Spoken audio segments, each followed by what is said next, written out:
Hands up.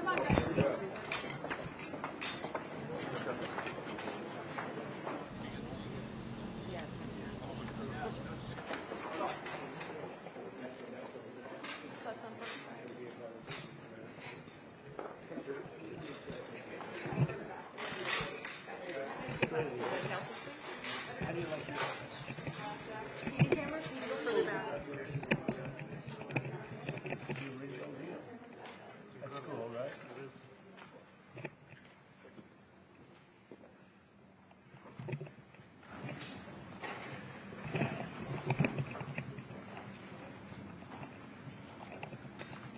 Well, thank you very much. We've just had a great meeting, a really good, very productive meeting. We have one thing in common. We want this city of ours that we love to do very well. And I wanted to congratulate the mayor. He really ran an incredible race against, a lot of smart people, starting with the early primaries against some very tough people, very smart people. And he beat them easily. And I congratulated him. And we talked about some things in very strong common, like housing and getting housing built, and food and prices, and the price of oil is coming way down. Anything I do is going to be good for New York. If I can get prices down, it's good for New York. And we've got them down, way down from last year. We have, as you know, I've been saying to a lot of people, Walmart said that Thanksgiving this year is exactly 25% less than last year. So that's good for New York, good for everybody. But I just want to congratulate. I think you're going to have, hopefully, a really great mayor. The better he does, the happier I am, I will say. There's no difference in party. There's no difference in anything. And we're going to be helping him to make everybody's dream come true, having a strong and very safe New York. And congratulations, Mr. Mayor. Thank you, Mr. President. Thank you. I appreciate it. Please. I appreciated the meeting with the president, and as he said, it was a productive meeting focused on a place of shared admiration and love, which is New York City, and the need to deliver affordability to New Yorkers, the 8.5 million people who call our city their home, who are struggling to afford life in the most expensive city in the United States of America. We spoke about rent, we spoke about groceries, we spoke about utilities, we spoke about the different ways in which people are being pushed out, and I appreciated the time with the president. I appreciated the conversation. I look forward to working together to deliver that affordability for New Yorkers. Thank you very much. Any questions, please? President Trump, Stephen Nelson from the New York Post. I've got a question for you and then also one for Mayor-elect. Sure.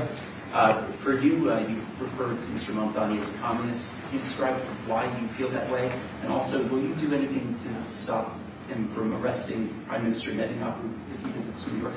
Well, we didn't discuss your second part of the question. And on your first part, I mean, he's got views that are a little out there, but who knows? I mean, we're going to see what works, or he's going to change also. We all change. I changed a lot.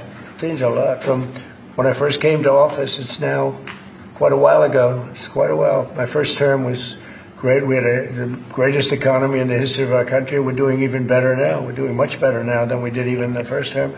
And I can tell you some of my views have changed. And we had discussions on some things. I'm not going to discuss what they were, but that I feel very confident that he can do a very good job. I think he's going to be. I think he is going to surprise some conservative people, actually, and some very liberal people. He won't surprise them because they already like him.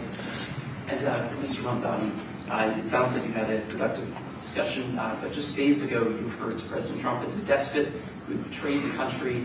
You said you would be his worst nightmare and accused him of having a fascist agenda. Are you planning to retract any of these remarks in order to improve your relationship? I think both President Trump and I, we are very clear about our positions and our views, and what I really appreciate about the president is that the meeting that we had focused not on places of disagreement, which there are many, and also focused on the shared purpose that we have in serving New Yorkers. And frankly, that is something that could transform the lives of the 8.5 million people who are currently struggling under a cost of living crisis, with 1 in 4 living in poverty. And the meeting came back again and again to what it could look like to lift those New Yorkers out of struggle and start to deliver them a city that they could do more than just struggle to afford it, but actually start to live in it. And I've been called much worse than a despot, so it's not that insulting. Maybe I think he'll change his mind after we get to working together. Yes, please. Mr. President, from TV. Lebanon. Good. I would like to ask you a question about the Middle East regarding Sure. you said that Hezbollah in Lebanon is not in a good position. And Lebanon now is the final unresolved after Gaza and Syria. Given your assessment, like what do you say for the Lebanese today? It's the independent state in Lebanon. And what is your next move to push toward disarmament? Sure. Well, we are pushing for total disarmament of Hamas and, frankly, everybody else. And we actually have peace in the Middle East. As you know, the King of Saudi Arabia just left yesterday. We had some great meetings, and he's made a contribution toward the United States of more than $1 trillion. We have now over $20 trillion coming in. No country has ever had anything like that, not even close. If you go to 2 trillion or 1 trillion, it's a lot. We have 20 or 21 trillion dollars. I think that Hezbollah has been a problem in Lebanon, big problem. We're working with Lebanon. We're working with everybody in the Middle East. That's another thing I think we have in common. We want to see peace in the Middle East, and we actually have now, for the first time, peace in the Middle East after 3,000 years. And now we're going to refine it, and I think you're going to see some very positive things happen. There is a potential to invite the Lebanese president. Oh, sure. Oh, I would do that, absolutely. And if the mayor would like to be here for that meeting, because I know he feels very strongly. I think you feel very, very strongly about peace in the Middle East. I think we desperately want it, and that's something that I shared with the president, that when I spoke to New Yorkers who had voted for the president last November on Hillside Avenue and Fordham Road, I asked them why. I heard again and again two major reasons. One was that they wanted an end to forever wars. They wanted an end to the taxpayer dollars we had funding violations of human rights, and they wanted to address the cost of living crisis. And I appreciated the chance to discuss both of those things. He said a lot of my voters actually voted for him, and I'm okay with that. I'll do that. I'll sign it. Give it to me. I'll sign it in a minute. That's pretty good. Mr. President, Yeah, please. you threatened to send federal troops to New York City. You both have differences when it comes to ICE agents in New York City. Mr. Mamdani, you called ICE a rogue government entity. I wonder how you reconcile your differences on both of those issues. Well, I think we're going to work them out, and I think that if we have known murderers and known drug dealers and some very bad people, we want to get them out. And the mayor wants to have peace. We discussed this at great length, actually, maybe more than anything else. He wants to have a safe New York. Ultimately, a safe New York is going to be a great New York. If it's not safe, no matter how well we do with pricing and with anything else, we can talk about anything you want. If you don't have safe streets, it's not going to be a success. So we're going to work together. We're going to make sure that if there are horrible people there, we want to get them out. I think he wants to get them out maybe more than I do. So we'll work together. We discussed it at great length. Yes, please. Two questions, if I may. One for you, Mr. President, from BBC in a second. But first of all, for the mayor-elect. You're both, from different parts of the political perspective, you're both populists, though. And I just wondered to what extent the president's campaign style, his techniques, his social media use inspired any part of your campaign. Well, I actually told the president that, so much of the focus of our campaign has been on the cost of living crisis. And when we asked those New Yorkers who had voted for the president, when we saw an increase in his numbers in New York City, that came back to the same issue: cost of living, cost of living, cost of living. And they spoke about the cost of groceries, the cost of rent, the cost of Con Ed, the cost of childcare. And too often, politicians are looking to lecture to New Yorkers what they should care about, as opposed to listen. And when we spoke to those voters who voted for President Trump, we heard them speak about cost of living. We focused on that same cost of living, and that's where I am really looking forward to delivering for New Yorkers in partnership with the president on the affordability agenda. And I think we have to work a little bit. We talked about Con Edison. We have to work a little bit on getting the prices, because, we've gotten fuel prices way down, but it hasn't shown up in Con Edison. And we're going to have to talk to them. If we're sending them fuel at a much lower price than it was a year ago, which is true, we have to get Con Edison to start lowering their rates. Absolutely. And if I may, last week you told me you were pushing ahead with your plans to sue BBC for up to $5 billion. You were going to speak to Prime Minister Starmer as well. Is there any progress or any updates on those issues? Well, we get along very well with the Prime Minister. We made a deal with UK. I like him. He's a fine person. And, I think they have some big energy problems. They've got windmills all over the place. They're going to have to start using other methods because their energy is out of control. Talking about in the UK, it's out of control. And he's got that problem. He's got a big immigration problem, as you know, and he's got a big energy problem. And we talk about it. He's a good man. Prime Minister's a good man. You had a chance to speak this week. I haven't spoken this week. Mr. President, have you spoken to President Zelensky, or do you intend to Who? President Zelensky about your plan as a leader? I've spoken with their people. We have a plan. It's horrible what's happening. It's a war that should have never happened. It would have never happened if I was president, and it's a shame. And I thought they should have acted quicker. But it's a cold winter, and a lot of the you talk about utilities, but a lot of the big energy producing plants have been under attack, to put it mildly, to put it nicely. We have a way of getting peace, or we think we have a way of getting peace. He's going to have to approve it. Just so sad, so many people. Last month they lost 25,000 soldiers. This is something, we haven't seen anything like this since the Second World War. They're averaging 6,000 or 7,000 a week between the two of them, dead soldiers. And it goes on, and I think they're getting reasonably close, but I don't want to predict. I would have said that would have been one of my early ones. I did 8 peace deals of countries, including in India, Pakistan. You could even go, in fact, they're coming here in a week or two, go to the Congo and Rwanda. That was 10 million people dead, and we worked something out on that. But so many, and the one I thought would have been, for me, because I have a very good relationship with President Putin, I thought that would have been maybe quicker. But it does take 2 to tango. And now you just see all the death. And, it doesn't affect us other than the fact that we don't want to see all those people that really, it's on the other side of the ocean. It's a war that should have never happened. It did happen. I blame the person also sitting right behind this desk. This is a war that should have never happened, and it wouldn't have happened if I were president. But we're trying to save a lot of lives. They're losing 25,000 lives over the last short period of time.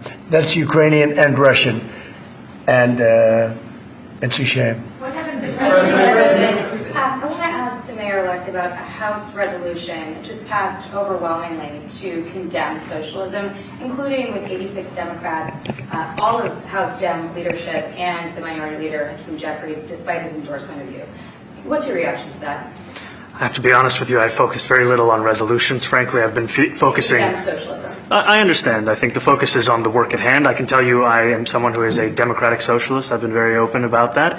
And I know there might be differences about ideology, but the place of agreement is the work that needs to be done to make New York City affordable. That's what I look forward to. And I want to clarify your answer to Stephen Nelson.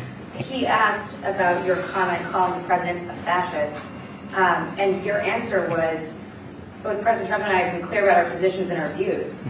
Are you affirming that you think President Trump is a fascist? I've spoken about... That's okay. You can just say yes. Okay. It's easier. It's easier than explaining it. I don't mind. And Mr. President, I wanted to ask you also about this Ukraine plan. Yeah. President Zelensky said today that his country would risk either giving up a partner or giving up its dignity. There's been criticism that this deal... You mean he doesn't like it? It's unclear. He was sort of Well, pretending... he'll have to like it, and if he doesn't like it, then, they should just keep fighting, I guess, The suggestion that he made, though, was that if he doesn't accept it, that the U.S. would pull back its support for Ukraine. Is that Well, at some accurate? point, he's going to have to accept something. He hasn't accepted. You remember right in the Oval Office not so long ago, I said, you don't have the cards. Don't forget, I inherited this war. This war never would have happened. I inherited this war. And I thought he should have made a deal a year ago, 2 years ago. The ultimate deal would have been if it never started. That would have been the good deal. That could have been done, too, if you had the right president, but you didn't have the right president. Mr. President, cost of living is something that you and Mr. Mamdani seem to agree on. Right. Democrats have run New York City for a long time, Mr. Mamdani. Do you see Democrat policy specifically as being a problem? And I'd like that to be a question that both of you could answer in New York City. Look, I think that there are many things in our city where we have to own the responsibility of it, things that existed long before the president was the president. And those are also part of the message of our campaign, was to take on a broken politics of the past. And I ran against a number of candidates who represented different versions of that past. And what we found time and again is that working people were left behind in the politics of our city. And what we're looking to do is put those people right back at the heart of our politics, so that we don't have a situation where we're in the wealthiest city in the history of the world, and yet 1 in 5 can't even afford $2.90 for a Metro card. Mr. Mamdani. You know, we had some interesting conversation, and some of his ideas really are the same ideas that I have. But a big thing on cost, you know, the new word is affordability. Another word is just groceries. You know, it's sort of an old-fashioned word, but it's very accurate. And they're coming down high. They were, you know, we had, both of us, we had the highest inflation in the history of our country the last 4 years under the Biden administration. And we've got inflation down now to a normal number. It's going to go even a little bit lower than that. Katie, do you have something in a bit? Mr. President, thank you so much. Mr. Mamdani often talks about New York City being covered by international law, that they will follow international law. Doesn't often talk about the U.S. Constitution. What is your response to that? Well, I don't know what you're referring to in terms of it can be covered by international law, local law. It's covered by a lot of laws, but it's covered by U.S. law. Are you referring to anything in particular? He just says that they're a city that endorses and enforces international law. Is that at odds with? No, I don't know. Would you want to? Do you want to respond? Yeah, I think what I've shared with the president is our desire to not only follow the laws of our own city, laws that protect New Yorkers, but also a desire for consistency in our politics across the board. And that's something that we've talked about, and something that I know many New Yorkers want. We were with ICE. We were with ICE. We discussed ICE and New York City, and I spoke about how the laws that we have in New York City allow for New York City government to speak to the federal administration for about 170 serious crimes. The concerns that many New Yorkers have are around the enforcement of immigration laws on New Yorkers across the 5 boroughs, and most recently we're talking about a mother and her 2 children, how this has very little to do with what that is. Mr. Mamdani.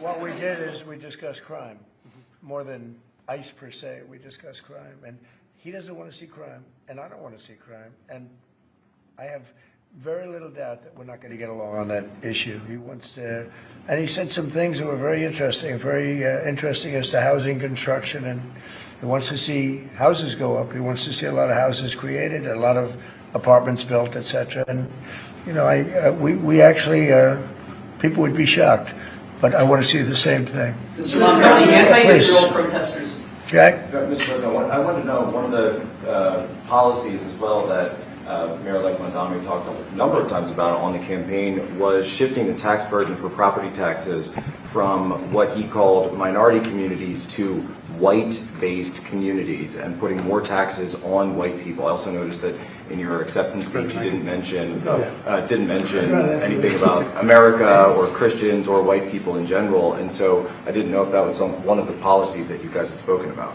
We focused on affordability. We focused on the cost of living crisis. What I will say is that I am very much interested in property tax reform, because what we see right now in New York City is a system that is so inequitable that it can't even stand up in court. And the president and I spoke about the importance of not only building more housing, but also making sure that regulation of housing is something that is manageable to actually get through, and not the cause of yet another weight that we see in our But to city. be clear, you're continuing this idea of race-based property taxes. No, to be very clear, That's what you said. no, the use of the term was a description of neighborhoods, not a description of intent. So you intend to tax the whiter neighborhoods more? No, we intend to create a fair property tax system, because we want a New York City that is not only fair and equitable, but also one that every New Yorker can afford. Mr. Mamdani, anti-Israel protesters just targeted. Please, go ahead. Mr. Mamdani, anti-Israel protesters just targeted a synagogue in New York. Are you concerned about Jewish New Yorkers feeling welcome and safe in the city? And President Trump, you threatened to cut off federal funding to New York City. What policies would prompt you to do that? Would that be city-run grocery stores? Would it be something else? Well, I think if we didn't get along, whether it's cut off or just make it a little bit difficult or not give as much, we want to see, I use the term, we don't want good money going after bad, and we don't want that to happen. I don't think that's going to happen. I did say that, you know, subject to what policies are being set. we had a meeting today that actually surprised me. He wants to see no crime. He wants to see housing being built. He wants to see rents coming down, all things that I agree with. Now, we may disagree how we get there, the rent coming down. I think one of the things I really gleaned very much today, he'd like to see him come down ideally by building a lot of additional housing. Yeah. That's the ultimate way. He agrees with that, and so do I. But if I read the newspapers and the stories, I don't hear that. But I heard him say it today, and I think that's a very positive step. No, I don't expect. I expect to be helping him, not hurting him.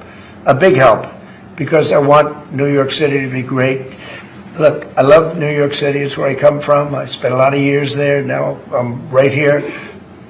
We took a big setback with the mayor that we had, Dave de Blasio. I thought it was a tremendous setback for the city. I think this mayor can do some things that are going to be really great. Mr. President, Mr. President. Okay, how about you? Go Thank ahead, you, Mr. please. President. You're a billionaire. You have a different address nowadays than you used to, but you used to call New York City home. Would you feel comfortable living in New York City under a Mamdani administration? Yeah, I would. I really would. Especially after the meeting. Absolutely. What makes you comfortable? We agree on a lot more than I would have thought. I think I want him to do a great job, and we'll help him do a great job. You know, he may have different views, but in many ways, you know, we were discussing when Bernie Sanders was out of the race, I picked up a lot of his votes, and people had no idea, because he was strong on not getting ripped off in trade and lots of the things that I've practiced and been very successful on. Tariffs, a lot of things. Bernie Sanders and I agreed on much more than people thought. And when he was put out of the race, I think quite unfairly, if you want to know the truth, many of the Bernie Sanders voters voted for me.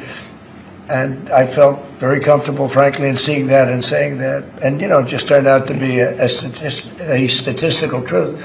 But, no, I feel very comfortable. I would feel very, very comfortable being in New York, and I think much more so after the meeting. Yes, please. Thank you, Mr. President. I have a question for you, but a very quick one for Please. the mayor. Why did you fly here? Aren't trains greener? I will use every form of transit, and I want to make sure that they're all affordable in New York City, and that's why making buses fast and free is a centerpiece of our campaign. Did you? There is a bus that goes. Well, but I know, but if he flew, that's a lot quicker too. You know, I mean, he's working very hard. For him to be, that's a very long drive. I'll stick up for you. You know, the plane takes you 30 minutes, and driving takes you a And long Mr. time. President, I was wondering if you could clear up some confusion around a Washington Post report. There was this explosive report that the Coast Guard is no longer going to characterize swastikas and nooses as hate symbols. DHS called that a lie and fake news. Can you clear up? I don't know anything about it. When was this written? I think yesterday. Well, look, the Coast Guard's an incredible group of people. I know them very well. We just ordered a lot of new Coast Guard cutters, beautiful, the most magnificent ship. They look like yachts with lots of guns on them. So I don't know. I haven't seen any report like that, but certainly we want them to remain a great force, and they are. Mr. President, and you did a piece in all the 9 months Yes. around the world. I would like to ask Mr. Mamdani, you've accused the U.S. government of committing genocide in Gaza while President Trump was working on peace. Why that? I've spoken about the Israeli government committing genocide, and I've spoken about our government funding it. And I shared with the president in our meeting about the concern that many New Yorkers have of wanting their tax dollars to go towards the benefit of New Yorkers and their ability to afford basic dignity. And what we see right now is we're in the 9th consecutive year of more than 100,000 school children being homeless in our city. And there's a desperate need not only for the following of human rights, but also the following through on the promises we've made New Yorkers. And I appreciated the meeting we had and the work that we can do. Do you agree that President Trump did do a peace and work hard to make the peace? Because he worked hard to do the peace in the Middle East and everywhere. Do you agree with that? I appreciate all efforts towards peace, and I shared with President Trump that when I spoke to Trump voters on Hillside Avenue, including one of whom was a pharmacist that spoke about how President Trump's father actually went to that pharmacy not too far from Jamaica Estates, that people were tired of seeing our tax dollars fund endless wars. And I also believe that we have to follow through on the international human rights, and I know that still today those are being violated, and that continues to be work that has to be done no matter where we're speaking of. Mr. President, thank you, Mr. President. Do you view the mayor-elect as the true leader of the Democrat Party? And do you think Leader Schumer and Leader Jeffries, have to follow his lead? Well, look, I hope they have great leaders. This is a man that right now I think is focused on New York City. I really think he has a chance to do a great job. We're going to help him, but I really think he has a chance to do a great job. But I'll let you answer that. You consider yourself the leader of the Democrats. I think it's more appropriate for him. I consider myself the next mayor of New York City, and I keep my horizons firmly on New York City, and I appreciate the meeting with the president, which focused again on the 5 boroughs and whether New Yorkers could afford to live there. By the way, being the mayor of New York City is a big deal. Absolutely. I always said, one of the things I would love to be someday is the mayor of New York City. Being the mayor of New York, and especially now, because I think you're at really a turning point, one way or the other. It could go great, or it can go in a different direction. And I think you really have a chance to make it great. And I appreciate what you're doing. Mr. President, you say you love New York City. Mr. Mamdani, does New York City love President Trump? New York City loves a future that is affordable, and I can tell you that there were more New Yorkers who voted for President Trump in the most recent presidential election because of that focus on cost of living, and I'm looking forward to working together to deliver on that affordability agenda. I got a lot of votes. One more. Go ahead. 1 or 2 more. Go ahead. One more. I tell you, the press has eaten this thing up. I've had a lot of meetings with the heads of major countries. Nobody cared. This meeting that you people have gone crazy. Outside you have hundreds of people waiting. This is just a small little group. For some reason, the press has found this to be a very interesting meeting. The biggest people in the world, they come over from countries nobody cares. But they did care about this meeting, and it was a great meeting. Go ahead. Yeah, Mr. President, I was going to ask you exactly that. Why do you think there's so much more, so much excitement around this than in some form? Because I think he's different. All right? I think he's different. And that can be in a very positive way, but I think he's different than, your typical guy runs, wins, becomes mayor maybe, and nothing exciting. Because he has a chance to really do something great for New York. New York is at a very critical point. And he does need the help of the federal government to really succeed, and we're going to be helping him. But he's different than, your average candidate. Hey, he came out of nowhere. I said he has a great campaign manager standing over there. He came out of nowhere. What'd you start off at 1 or 2? And then I watched. I said, who is this guy? He was at 1, then he was at 3, then he was at 5, then he was at 9. Then he went up to 17. I said, let's get a little bit interesting, right? And then all of a sudden he wins a primary that nobody expected he was going to win. It's a great tribute. I mean, it's an amazing thing that he did. And I'll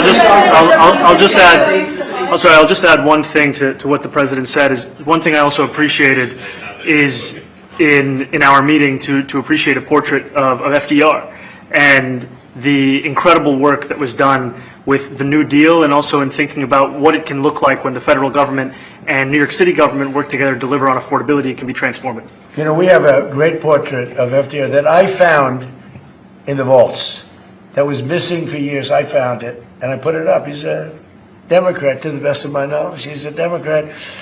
And when the mayor saw that portrait, he said, "Sir, do you mind if I have a picture taken by that portrait?" It's an amazing portrait. I hope the picture comes out good. But it's an amazing portrait in the cabinet room. So he's a big fan of the New Deal, I guess, and of FDR. Yes, ma'am. Thank you, Mr. President. You said that you both spoke about crime. Yeah. There are many police officers set to come off the rolls at the end of this year in New York City. Are you going to allow those police to be replaced with police officers, actual cops? And are you going to require that happens? Would there be some consequence? Well, I hope it happens, but again, that's going to be ultimately the mayor's decision. What's your answer? Is that I look forward to delivering public safety with the NYPD, and I've said over the course of our campaign that we have the number of police officers today. They are the ones that's budgeted about 35,000 headcount. And I think the key thing is that we have to make it easier for police to focus on police work, not ask them to respond to 200,000 mental health calls a year. So is that a reduction from what you're at right now? Are you committing to maintaining the same level of cops? I've committed over the course of the campaign to maintain the 35,000. That's the headcount that we had through the campaign. And not replace them with caseworkers, social work? No, I've said that's the headcount that we want. What we need to do is make sure they can focus on serious crime. And he just retained a great police commissioner, I believe, right? Yes, we did. Commissioner Fish. If the newspapers are correct. That one they're correct about. He retained, I think, somebody that is she's a good friend of some of the people in my family, of Ivanka, and they say she's really good, really competent, and he just retained her, so that's a good sign. Are there still topics that you see that you're disagreeing on in have more meetings like this? There will be topics that we disagree on. I think we'll probably come to a conclusion, and ultimately, he'll convince me, or I'll convince him. It's for the good of New York. Ultimately, it's for the good of New York. I don't care about affiliations or parties or anything else. I want to see if this city could be unbelievable. If he could be a spectacular success, I'd be very happy. Do you think you guys will meet more in the future too? Excuse me? Do you think you'll meet again in the future, throughout the administration? I think we will. Yeah. I think we will. I hope we do. I enjoyed the meeting. We had a great meeting. Please. Mr. President, Republican Elise Stefanik has campaigned multiple times by calling Zohran Mamdani a jihadist. Do you think you're standing next to a jihadist right now in the Oval Office? No, I don't. But she's out there campaigning, and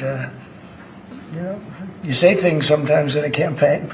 Isn't that sort of She's a very capable person. Isn't But that a kind of label? you really have to ask her about that. But I don't particularly. I think I met with I met with a man who's a very rational person. I met with a man who really wants to see New York be great again. And I can say again, because New York was great. When I came down to Washington initially, the city was so hot. It was doing great. We were having some telltale signs of problems. We had a mayor that was not doing a great job, but still, it was moving along. And it went bad. It really went, pretty bad. And I think it's been at lower points, but it went pretty bad. I think he can bring it back. Now the question is, will he bring it back all the way? Will he bring it back greater than ever before, which is, I guarantee, that's his wish. I think he wants to make it greater than ever before. And if he can, we'll be out there cheering. I'll be cheering for him. Okay? Thank you very much, everybody. Is there a reason you chose not to answer the question about the city hall protest? Thank you very much. Oh, no, I care very deeply about Jewish safety, and I look forward to rooting out anti-Semitism across the 5 boroughs and protecting Jewish New Yorkers and every New Yorker who calls the City Hall. Very well.